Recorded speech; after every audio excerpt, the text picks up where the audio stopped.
Welcome बेटा। गुरु मंत्रा classes में आपका वेलकम है। मैं सुरेंद्र कौशिक आपके चैप्टर 5 की एक्सरसाइज 5.2 के साथ उपस्थित हूं। आज हम डिस्कस करेंगे आपके 10th क्लास की जो एनसीईआरटी की बुक है उसकी 5th चैप्टर की 5.2 एक्सरसाइज को। ठीक है, उसमें 7 क्वेश्चन तक हम ऑलरेडी सॉल्व कर चुके हैं। आज आपका 8th क्वेश्चन है। भाई 8th क्वेश्चन देखो क्या कहता है। An AP consist of 50 terms. किसी एपी में 50 टर्म है। भाई बता दिए उसने 50 टर्म कंसिस्ट करती है वो एपी, यानी इसमें 50 टर्म है। इसका मतलब ये हो गया लास्ट टर्म 50th है। ऑफ विच, जिनमें से third term is 12। Third term आपके पास दी हुई है वो 12 है। And the last term is 106 और उसकी लास्ट टर्म कितनी है 106 है। मतलब ये हुआ, देखो अभी मैं 1 मिनट पहले कहा था कि उस एपी में कितनी टर्म है 50 और यहां मैंने कह दिया लास्ट टर्म 106 है। इसका अर्थ क्या हुआ, जब किसी अर्थमेटिक प्रोग्रेशन में किसी एपी में 50 ही टर्म है तो लास्ट टर्म कौन सी बन जाएगी 50वीं बन जाएगी। इसका अर्थ यह होगा कि 50वीं टर्म आपकी कितनी है भाई 50वीं टर्म आपकी 106 है। ठीक है, find the 29th term of an AP. उस एपी की 29th टर्म आपको बतानी है। यानी सीधी सी बात आपके पास है जो गिवन है वो देखो। पहले इसने सबसे पहले क्या किया, थर्ड टर्म दिया आपको। थर्ड टर्म का अर्थ हुआ A3। क्या होती है थर्ड टर्म, A + 2D, ये थर्ड टर्म होती है। यानी 3 में से 1 कम करेंगे 2 के गुणा में D और उसको जोड़ेंगे फर्स्ट टर्म में तो ये हो जाएगी थर्ड टर्म। यानी अगर आप किसी बच्चे को याद नहीं है तो आप जनरल फार्मूला याद करो an का। an क्या होती है A + n - 1 × D, यानी nth टर्म ये होती है। थर्ड टर्म का a तो n की जगह 3 रख दो तो यानी A3 = A + 3 - 1 × D, यानी क्या बन गया ये A + 3 - 1 2 × D यानी 2D। तो A3 की वैल्यू ये देखिए और A3 का मान दिया हुआ भी है कितना है थर्ड टर्म 12, तो आप इसकी जगह 12 रख सकते हो। यानी इसकी जगह अगर मैं A3 को 12 रिप्लेस कर दूं तो ये बन जाएगा A + 2D = 12। A + 2D = 12। ये एक्सप्रेशन आ गया। एक इक्वेशन आपकी ये बन गई A और D में। दूसरी चलिए, उसने कहा लास्ट टर्म 106 है। भाई लास्ट टर्म हम भी जानते हैं कौन सी होगी, इसमें 50th टर्म होगी। क्यों, क्योंकि है ही 50। उसने कहा किसी एपी में 50 टर्म है, कोई एपी 50 टर्म कंसिस्ट करती है तो इसका मतलब लास्ट में टर्म 50वीं होगी। तो 50th टर्म कौन सी होगी, यानी A50 होता है A + 49D। 50 मीटर यही तो होती है। यानी लास्ट टर्म का फार्मूला अप्लाई कर दे तो लास्ट में होती है जनरल टर्म, यानी an होता है A + n - 1 × D, यानी यही। अगर इसमें n की जगह में 50 अप्लाई कर दूं तो A + 50 - 1 49 × D, यानी A + 49D आएगा। अब इसकी वैल्यू देखो A 50 दे रखी उसने 106 तो इसकी जगह 106 रख दिया। A + 49D ये हुआ, यानी A की इक्वेशन आपकी ये बन गई A और D में। A + 49D = 106। इसको कह दो सेकंड इक्वेशन, इसको कह दो फर्स्ट इक्वेशन। दोनों को सोल्व कर दो, A और D का मान आ जाएगा। A और D का मान आने के बाद हम 29 टर्म आसानी से निकाल सकते हैं। यानी इसको इसमें घटा दो भाई, फर्स्ट टर्म को सेकंड में से घटा दो। A + 2D = था 12। ये अगर मैं माइनस करूं तो ये माइनस ये माइनस ये भी माइनस, ये लो A से A कैंसिल हुआ। 49D में से 2D घट जाएगा, कितना हो जाएगा 47D = 106 में से 12 घटेगा तो कितने बच गए भाई 94। ये आपके पास 94 आ जाएगा। 47 को ले जाओ नीचे, डिवाइड में ले जाओ इसको, यानी D = 94/47। 47 2 94। ठीक है, यानी आपके पास D की वैल्यू कितनी आ गई है 2 आ गई भाई। D की वैल्यू 2 आ गई है तो इसी केस में रख लो, एक में या 2 में, किसी एक में रखना है। यहां रखें अगर हम D का मान 2 तो A + 2 × क्या हो गया 2, D का मान 2 आया = 12। कितना बन गया भाई A + 4 = 12। 4 को ले जाओ उधर, यानी A = कितना बच गया 8। A की वैल्यू 8 होगी, D की वैल्यू 2 होगी। हमें चाहिए 29 term. Then 29th term. 29 term मतलब इस an में 9 रखो, 29 रखो किसकी जगह n की जगह है तो A29 = A + 29 - 1 कितना देगा 28 × D, यह होगी 29 टर्म।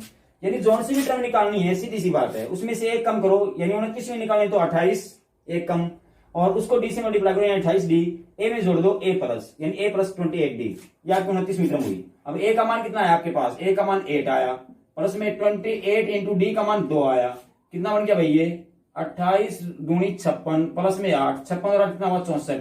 यानी आपके पास 29th टर्म आपकी 64 आ जाएगी, 64 होगी। Question number 2, if third term and 9th term of an AP are 4 and -8 respectively, यानी किसी एपी की थर्ड और 9th टर्म दी हुई है भाई, वो 4 और -8 है। यानी थर्ड टर्म तो 4 है और 9th टर्म आपकी -8 है। रिस्पेक्टिवली का है ना, तो पहले जो का है वो पहली टर्म है, दूसरे नंबर पे जो का है वो दूसरी टर्म है। फिर कहता है which term of this AP is zero, इस एपी की कौन सी टर्म जीरो होगी हमें ये बताना है, यानी कौन सी टर्म है जीरो ये हमें देखना है। मान लेते हैं कि इसकी nth टर्म जीरो है भाई। सॉल्यूशन अगर हम इसका देखें, let nth term of this AP be zero, of this AP be zero, हमने ये मान लिया कि इसकी nth टर्म जीरो है, उस n का मान निकाल लेंगे फिर, यानी ए एन इक्वल टू जीरो। तो ए एन का फॉर्मूला हमें पता है, ए एन क्या होता है, a n equal to a plus n minus one into d, यानी ये जीरो। इसका अर्थ हुआ कि ये एक्सप्रेशन मुझे मिल गया है, a plus n minus one into d equal to zero हो जाएगा, क्योंकि हमने मान लिया कि इसकी nth टर्म ये जीरो है। ठीक है, अब जो दिया हुआ उसको यूज करो। उसने कहा थर्ड टर्म है 4, थर्ड का मतलब हुआ ए थ्री इक्वल टू है, होती है ए थ्री वैसे ए प्लस टू डी, और ये देवी रखी कितनी 4, इसका मतलब हुआ a plus two d equal to 4, implies a plus two d equal to 4। ये तो पहली इक्वेशन होगी। दूसरी का उसने नाइन्थ टर्म आपकी -8, नाइन्थ टर्म क्या होती है, एंड नाइन्थ टर्म का अर्थ हुआ ए प्लस 8d, ये नाइन्थ टर्म होगी, इक्वल टू देखिए -8। ये सेकंड एक्सप्रेशन हो गया। दोनों को सोल्व कर दो, घटा दो भाई, सेकंड को घटा दो फर्स्ट में से या फर्स्ट को सेकंड में से, क्योंकि ए सेम है, एक जैसे सिंपल है, घट जाएंगे। ये माइनस ये प्लस कर दिया, मैंने घटा दिया। सब्ट्रैक्टिंग लिखोगे आप तो सब्ट्रैक्टिंग 2 from 1, तो ए से ए कैंसिल हुआ, 2d प्लस के 8d माइनस के, we are left with -6d equal to 8 plus के हैं 4b प्लस के कितने हो गए 12, यानी d की वैल्यू कितनी आ गई -6 से डिवाइड करो इसको तो -2, d की वैल्यू -2 ही, किसी एक एक्सप्रेशन में रख लो, पहले में रख दो, d की वैल्यू रखेंगे तो a का मान भी आ जाएगा। पुट इन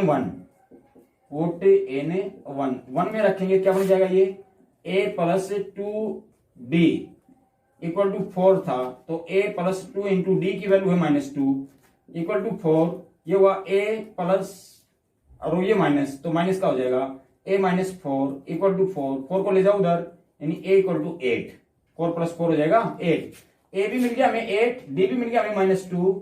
अब हमें यहां रखने हो a और d का मान, तो nth टर्म यानी n का मान आ जाएगा यहां रखने के बाद, इंप्लाइज a की वैल्यू 8 प्लस n माइनस 1, ये एज इट इज, क्योंकि n का मान हमें निकालना है नहीं हमारे पास। d की वैल्यू कितनी है -2 और ये इक्वल टू 0।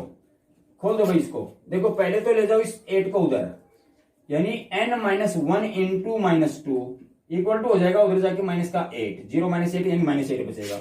अब ये -2 इसके मल्टीप्लाई में n वाली संख्या के देखो, इसको नीचे ले जाओ, यानी n minus 1 is equal to -8 upon -2, minus से माइनस कैंसिल हो जाएगा, यानी 2 4 जा 8, यानी 4 आ गया है। n माइनस 1 इक्वल टू 4, तो 1 को भी ले जाओ उधर, n इक्वल टू 4 प्लस 1 कितना हो जाएगा 5, तो n की वैल्यू 5 आ गई। n क्या था, जो nth टर्म को रिप्रेजेंट कर रहा था, यानी इसकी पांचवी टर्म आपकी 0 होगी। Therefore fifth term I will be 0, यानी इसकी पांचवी टर्म आपके पास 0 आएगी। क्वेश्चन नंबर 10 कहता है भाई, the 17th term of an AP exceeds its 10th term by 7, यानी किसी एपी की 17वीं टर्म 10वीं टर्म से 7 अधिक है। एक्सीड मीन्स ज्यादा है, कितनी 7, कौन सी टर्म से 10वीं से, मतलब 17वीं टर्म जो आप लेके चलेंगे वो 10वीं टर्म से 7 अधिक लेके चलेंगे। तो कहता है फाइंड द कॉमन डिफरेंस, तो कॉमन डिफरेंस बताओ। 17th टर्म क्या होती है सभी को पता है, 17th टर्म होती है a प्लस 16d, ये 17वीं टर्म होती है। और 10वीं टर्म क्या होती है भाई, 10वीं टर्म होती है a प्लस 9d, ये लो। अब इसके ऊपर रिलेशन लगाओ अकॉर्डिंग टू कंडीशन, यानी ये तो आपकी a17 होगी 17 और ये होगी a10, 10वीं टर्म ये हुई, ठीक है। According to condition, according to given condition, यानी जो गिवन कंडीशन है उसके अकॉर्डिंग क्या आएगा आपके पास, उसने कहा 17th टर्म, 17 का मतलब a plus 16d is equal to है 10th टर्म से 7 एक्सीड, 10th टर्म से 7 एक्सीड, 10th टर्म कौन सी है ये रही a प्लस 9d से 7 अधिक का मतलब प्लस 7, ठीक है। इसका मतलब ये हुआ कि 17वीं टर्म ज्यादा है, कितनी 7, मतलब ये हुआ कि 10वीं टर्म में अगर मैं 7 जोड़ूं तो 17वीं टर्म के बराबर होगा, तो मैं वही किया, 10वीं टर्म में 7 जोड़ दिया, किसके बराबर हो गया 17th टर्म के बराबर हो गया, यानी 17th term is equal to है 10th टर्म से 7 अधिक का तो 7 जुड़ता है, और अगर वो कम कहता है तो घटा देता हूं इसको इसमें से, ठीक है। अब इसको सोल्व कर लो, डी के लिए, डी निकालना सीधा ही आ जाएगा यहीं से, यानी ए से तो ये कैंसिल हो गया भाई, इसको इधर उठा लो, ज्यादा 16D इधर है ज्यादा, इसको इधर ले आओ, 7 को उधर ही रखो, यानी a प्लस 16D, इधर आके माइनस का a माइनस का 9D और इक्वल टू बच गया 7, यानी आपका a से माइनस a कैंसिल हुआ, प्लस a और माइनस a कैंसिल होंगे, 16D प्लस के और 9D आपके माइनस के, कितने बचेंगे आपके पास 7D is equal to 7, d is equal to क्या आ गया 7/7, यानी आपके पास 1 हो गया भाई, d की वैल्यू 1 आ गई है, इसका मतलब इसका कॉमन डिफरेंस 1 आएगा। यस बेटा, क्वेश्चन नंबर 11 क्या कहता है, which term of an AP 3, 15, 27, 39 and so on, यानी ये एपी दी हुई है आपको, कहता है इस एपी की कौन सी term will be 132 more than its 54th term, यानी इसी एपी की समन्वयी टर्म से 132 अधिक होगी। हमें वो संख्या बतानी है, कौन सी संख्या होगी इस एपी की, यानी कौन सी नंबर की टर्म होगी जो इसी एपी की समन्वयी टर्म से 132 ज्यादा हो। ठीक है, तो इसका मतलब हमारे पास वो टर्म तो है नहीं जो निकालनी है, उसको nth मान के चल पड़ो, let nth term be 132 more than 54th term, be 132 more than 54th term, हमने ऐसा मान लिया, यानी समन्वयी टर्म से 132 अधिक जो टर्म है वो कौन सी है, nth टर्म है, ये मान लिया। तो भी nth टर्म भी ले लो और समन्वयी टर्म भी ले लो, और समन्वयी टर्म में अगर 132 और ऐड कर दें तो nवीं टर्म बन जाएगी। ठीक है, ये हमने मान के चल लिया।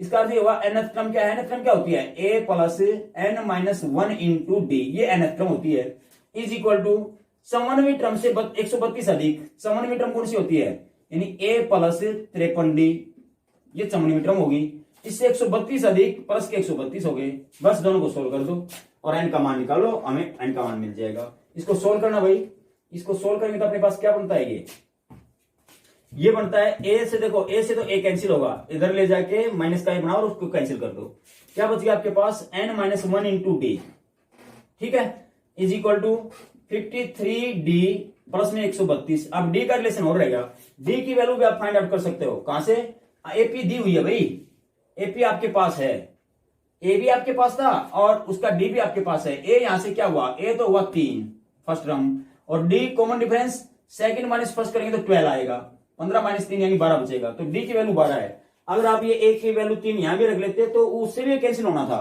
क्योंकि 3 से माइनस 3 इधर आके कैंसिल हो जाएगा, मैंने पहले ए को ही कैंसिल कर दिया, ए की वैल्यू अप्लाई ही नहीं की, लेकिन डी की वैल्यू अप्लाई करनी पड़ेगी, डी की वैल्यू रखो यहाँ पे n minus 1 into d, d कितना है 12 equal to 53 into d, d का मतलब 12 प्लस 132, लो भाई पहले तो इस 12 को गुणा करो, प्लस 132 डिवाइड में ले जाओ 12 को, यानी n minus 1 is equal to, पहले इन दोनों की गुणा कितनी हुई, 12 3 36, 3 बचेगा और 12 5 60 और 3 63, 636 प्लस के 132 और बटे में आएगा ये 12, ये लो भाई ये आ गया n माइनस 1 का मान, तो जोड़ लो एक बार, कितना हुआ 32, 6 और 2 8, 3 और 3 6 और 6 और 1 7, 768 बटे 12, 12 से डिवाइड करो, 12 6 के 72, कितना बच गया भाई 4, 48, 12 चौके 48, 64 आ गया है, यानी n माइनस 1 की वैल्यू 64 आ गई है, 1 को ले जाओ उधर, n इक्वल टू क्या हो जाएगा 64 प्लस 1, कितना हो गया भाई n इक्वल टू 65,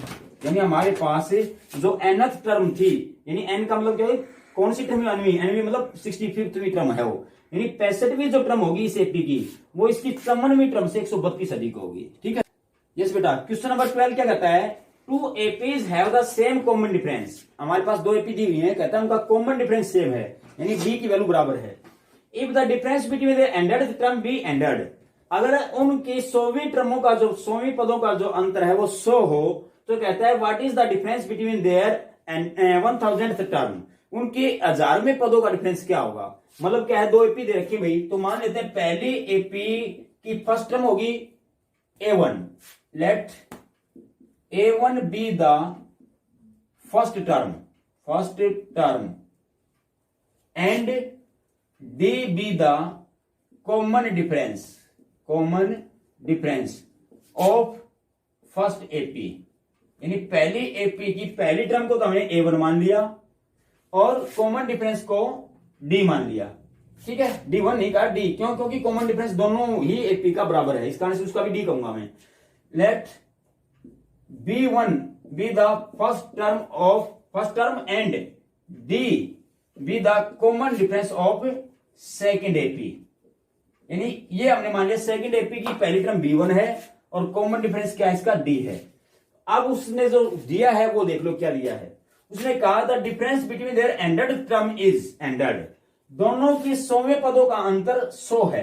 पहले तो इसका 100वां पद निकालो, फिर इसका 100वां पद निकालो, दोनों का डिफरेंस करो और 100 के बराबर रख दो।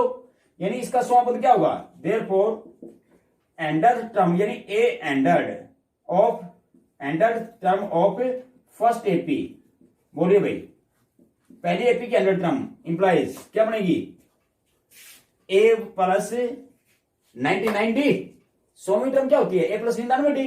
तो ए की जगह में क्या मानना है, पहली टर्म को A1 प्लस 99D, ये हो जाएगी 100वीं टर्म। और दूसरी की यानी a ended of second AP, second AP की 100वीं टर्म क्या बन जाएगी, B1 प्लस 99D, क्योंकि उसकी पहली टर्म B1 है। यानी पहले एपी की 100वीं संख्या ये है A1 प्लस 99D, और दूसरी एपी की 100वीं संख्या 100वां पद ये है B1 प्लस 99D।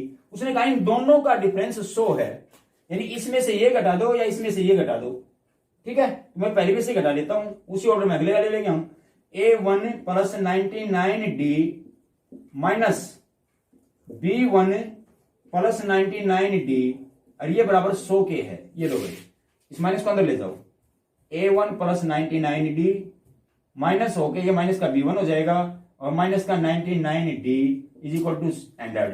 देखो 99D दोनों में एक जैसा, प्लस माइनस का कैंसिल हो जाएगा, क्या बच गया, A1 minus B1 is equal to ended. एक रिलेशन ये आ गया भाई आपका। ठीक है, इसका नाम 1 रख लो। अब दूसरी कंडीशन क्या कहती है, तब वो कहता है कि find the difference between their 1000 term, यानी 1000वें पदों में अंतर बताओ। अब इसकी मुझे 1000वीं संख्या बताओ क्या होगी। 1000वां पद क्या होगा पहली एपी का, नाउ A1000 यानी 1000th term of first AP. First AP की 1000वीं संख्या यानी फर्स्ट एपी का 1000वां पद क्या होगा भाई, A1 प्लस 999D 999D, क्योंकि 1000 में से एक कम करेंगे तो 999 आएगा गुना में D। पहली टर्म में जोड़ दो यानी A1 में जोड़ दो, तो ये टर्म तो आ गई भाई 1000वीं किसकी, पहली एपी की। और 1000वां पद किसका भाई, ऑफ सेकेंड एपी, क्या बन जाएगा, वो बनेगा B1 प्लस 999D, ये उसका 1000वां बनेगा। तो इन दोनों का डिफरेंस बताना है, दोनों का। Then A1 plus 999D minus ये B1 प्लस 999D, ये कितना होगा ये हमें बताना है। ठीक है, इज इक्वल टू, ये हमें निकालना है। तो इसको सोल्व कर लो, माइनस को अंदर ले जाओ।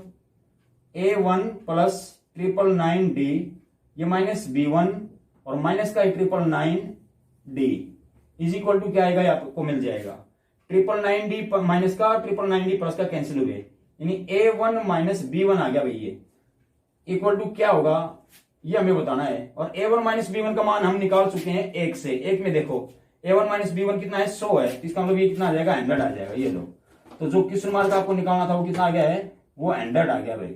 इसका मतलब ये हुआ कि इनके 1000वें पदों का जो डिफरेंस है वो 100 ही आएगा। जो 100वें पदों में डिफरेंस होगा वही 1000वें पदों में डिफरेंस होगा। इनफैक्ट एक बात और बता दूं आपको, ऐसा क्वेश्चन अगर फ्यूचर में आपको कहीं भी मिलता है, दो एपीज को कंपेयर जब वो करवाता है तो कहता है कि दोनों का कॉमन डिफरेंस बराबर है।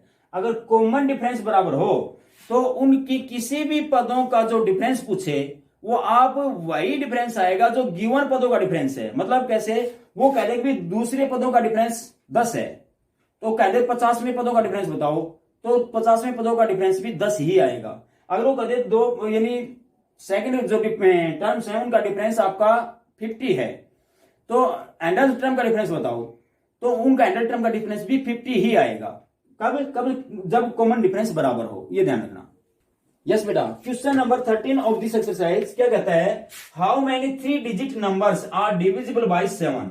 ये कहता है 3 अंकों की ऐसी कितनी संख्याएं हैं जो 7 से भाग होती हैं, हमें बताना है। यानी एपी का कॉन्सेप्ट यूज होगा।